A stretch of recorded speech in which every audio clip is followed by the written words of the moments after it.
যোৰহাট জিলা কংগ্ৰেছ ভৱনত যোৰহাট নগৰ ব্লক কংগ্ৰেছ সমিতিৰ সংখ্যালঘু বিভাগৰ কাৰ্যভাৰ গ্ৰহণ আৰু এখন গুৰুত্বপূৰ্ণ সাংগঠনিক সভা অনুষ্ঠিত কৰা হয়। উক্ত অনুষ্ঠানত সংখ্যালঘু বিভাগৰ নতুন সমিতিয়ে আনুষ্ঠানিকভাৱে কাৰ্যভাৰ গ্ৰহণ কৰে।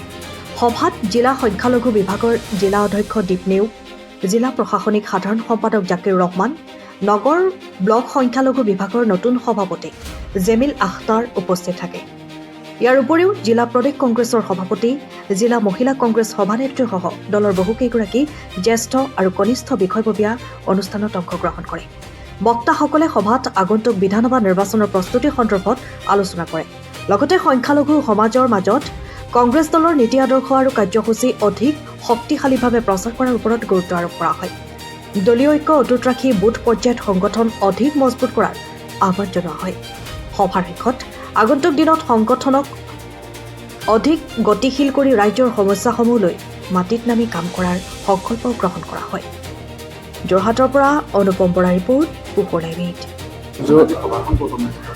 আজি আমাৰ জিলা কংগ্ৰেছৰ ভৱনত যোৰহাট জিলা মাইনৰিটি বিভাগৰ উদ্যোগত যোৰহাট টাউন ব্লকৰ মাইনৰিটি বিভাগৰ এটা কাৰ্যভাৰ গ্ৰহণ কৰা অনুষ্ঠান, আৰু এই অনুষ্ঠানতে আমাৰ যথেষ্ট তেওঁলোকৰ যি নতুন কাৰ্যনিৰ্বাহ বিষয়ববীয়া উপস্থিত থাকে। আমাৰ জিলাৰ মাইনৰিটি বিভাগৰ চেয়াৰমেন দীপ নেওগৰ নেতৃত্বত এতিয়া আমাৰ যোৰহাট জিলাৰ ভিতৰতে মাইনৰিটি বিভাগটো পূৰা আমি ষ্ট্ৰং হৈছে আৰু সক্ৰিয় কামত তেওঁলোকে সাংগঠনিক দিশত শক্তিশালী ৰূপত আগবাঢ়ি গৈ আছে।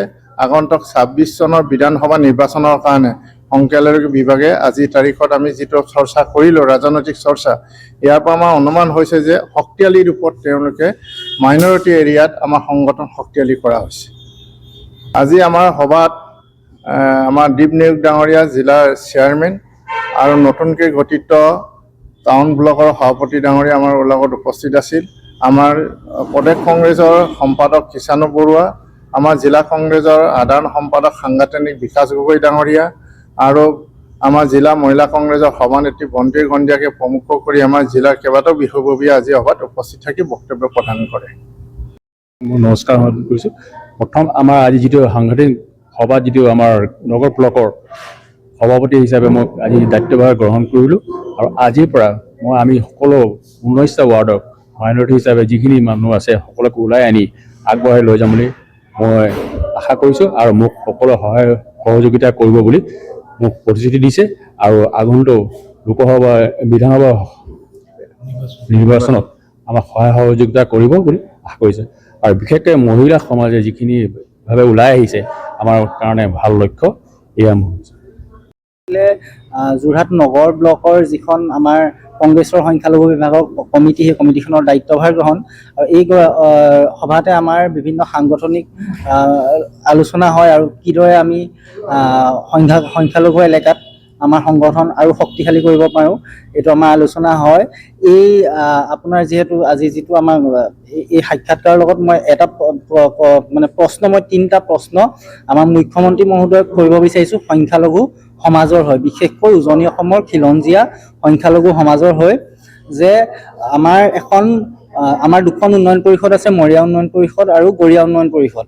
মানে তেওঁলোকে যিসকলক খিলঞ্জীয়া বুলি কয় আমাৰ মুছলমানৰ ভিতৰত, এইসকলৰ ভিতৰত এই দুখন আমাৰ উন্নয়ন পৰিষদ আছে, মৰিয়া উন্নয়ন পৰিষদ আৰু গড়িয়া উন্নয়ন পৰিষদ।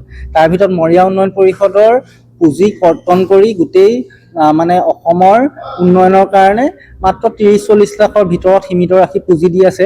এই যে পুঁজি কৰ্তন কৰি আমাৰ খিলঞ্জীয়াক কি সন্মান দিছে, সেই কথাটো এবাৰ খালি বুজাই দিলে হ'ল হিমন্ত বিশ্ব শৰ্মা ডাঙৰীয়াই। লগতে গড়িয়া উন্নয়ন পৰিষদকো কিয় উচিত পুঁজি দিয়া নাই, সেই কথাটো প্ৰশ্নটো উত্তৰ দিব লাগে। যিহেতু আমাক খিলঞ্জীয়া বুলি কৈছে, কিন্তু মুখেৰে ক'লেতো নহ'ব, আমাক তাৰ উচিত বস্তুটো দিবও লাগিব। সেইখিনি কিয় দিয়া নাই, সেইটো আমাক প্ৰশ্ন উত্তৰ লাগে। আৰু তৃতীয় কথাটো হৈ গ'ল, সৰ্বানন্দ সোণোৱাল চৰকাৰ ডাঙৰীয়া মুখ্যমন্ত্ৰীত্বৰ কালত চৰকাৰৰ দিনত বিধানসভাত 100 কোটি টকাৰ এটা কথা আমি শুনিছিলোঁ চেংচন কৰা। সেই 100 কোটি টকাটোৰ ক'ত গ'ল, কি হ'ল, দিলে নে নিদিলে, এই কথাখিনিৰ ওপৰত আমাক এটা স্পষ্টীকৰণ দি দিলেই হ'ল। আমি সেই প্ৰশ্নকেইটাৰহে উত্তৰ বিচাৰিছোঁ হিমন্ত বিশ্ব শৰ্মা ডাঙৰীয়াৰ পৰা।